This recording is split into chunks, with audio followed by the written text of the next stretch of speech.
Ini tak pernah dibuat Nabi, tak pernah disuruh Nabi, tak pernah diajarkan Nabi, tak pernah diperintahkan Nabi. Tunjukkan saya mana hadisnya Nabi melaksanakan solat sunat selepas wudu. Tak ada. Bilal membuat. Kalau pakai kaedah tadi, kalau tidak dibuat Nabi bid'ah, pasti Nabi panggil Bilal. Bilal, aku dengar suara selipar engkau di neraka jahanam. Kenapa kau pandai-pandai membuat-buat sembahyang sunat selepas wudu? Nabi pasti tahu, malaikat Jibril bagi tahu. Tapi Nabi mengatakan, aku dengar suara selipar engkau di surga. Apa maknanya? Nabi memuji. Ini perbuatan tidak pernah dibuat Nabi. Bilal ibnu Abi Rabah, salat wudu 2 rakaat setelah wudu. Buktinya ketika Nabi bertanya, wahai Bilal, aku mendengar suara teropakmu dalam surga. Amalan apa yang kau lakukan? Dia menjawab, aku tidaklah berwudu kecuali aku salat 2 rakaat. Nah, ini boleh melakukan ibadah sebelum ada dalilnya. Yang penting tujuannya baik. Adapun 2 hadis tadi, jawaban yang pertama, siapa bilang Nabi tidak menganjurkan salat wudu? Salat 2 rakaat setelah wudu.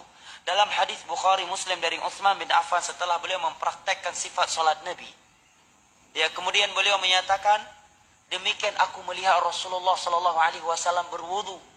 Setelah beliau berwudu, beliau menyatakan, man tawaddaa nahwa wudu'i hadza thumma shalla rak'atain la yuhaddithu nafsahu fihima illa ghufira lahu ma taqaddama min dzambihi. Nabi menyatakan, barang siapa yang berwudu seperti wuduku ini, kemudian dia sholat 2 rakaat dengan khusyuk, tidak melalaikan dirinya dalam 2 rakaat tersebut, melainkan akan diampuni dosa-dosa yang telah berlalu. Ini hadis. Dan Nabi udah sholat dari semenjak di Mekah. Mungkin nggak Nabi sholat di Mekah tanpa wudu? Hah?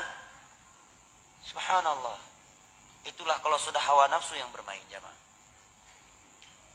Jawaban berikutnya, ikrar dari Nabi. Dan ikrar bagian dari hadis. Dan itu di masa wahyu.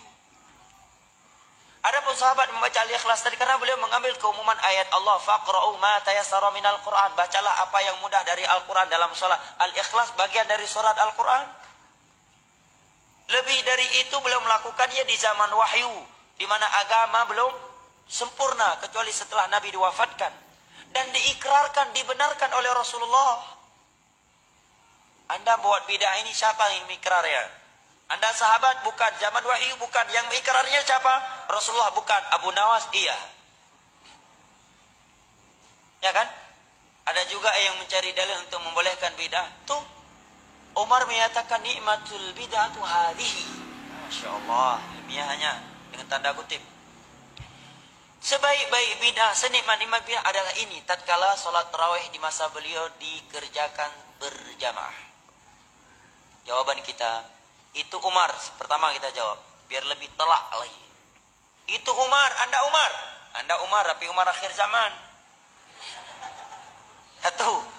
Kedua, Umar termasuk khulafa ar-rasyidin yang ada perintah dari Nabi untuk mengikuti sunnah mereka. 3. Apakah yang dikatakan oleh Umar itu sama sekali tidak ada di masa Nabi? Ada. Nabi sholat 3 malam berturut-turut tarawih berjamaah. Kemudian beliau berhenti.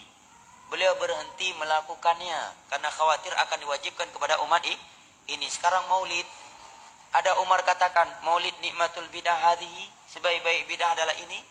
Ada Nabi dan para sahabat di masa itu melakukan maulid walaupun cuma 2-3 kali, kemudian setelah itu Nabi tak pernah membid'ahkan sahabat. Nah Ustaz, ayo Bapak Corong jawab. Berarti membid'ahkan itu adalah bid'ah, karena tidak ada sunnahnya dalam. Tidak pernah Nabi tak pernah bid'ahkan. Ayo jawab. Alah kau nasuhat tentu. Bid'ah itu kaum muslimin dan muslimat dirahmati Allah, definisinya adalah sesuatu yang diadakan setelah Nabi.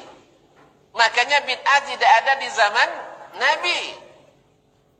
Makanya keliru ketika orang mengatakan Bilal bikin bid'ah disahkan oleh Nabi. Bid'ah itu setelah Nabi, harus duduk. Kalau lah salah di definisi, salah ngerti. Salah rumus, salah natijah. Jadi bid'ah itu baru ada setelah syariat selesai. Semasa syariat masih terbengkalai, tidak ada bid'ah. Yang ada adalah perbuatan yang benar atau salah. Yang benar ditakrir Nabi menjadi sunnah takririyah. Kemudian didukung dengan fi'liyah, didukung dengan qauliyah. Nabi alaihissalatu wassalam. Dan ada yang tidak diterima. Ini banyak pula buat contoh-contoh nanti ya. Datang sahabat baca qul huwallahu ahad, tidak dibilang sama Nabi, antum ahli bid'ah. Tapi orang Wahabi bilang ahli bid'ah. Itu dibanding-bandingkannya. Cuman lupa dia banyak masalah yang dilakukan sahabat Nabi tidak terima. Tapi Nabi bilang bid'ah?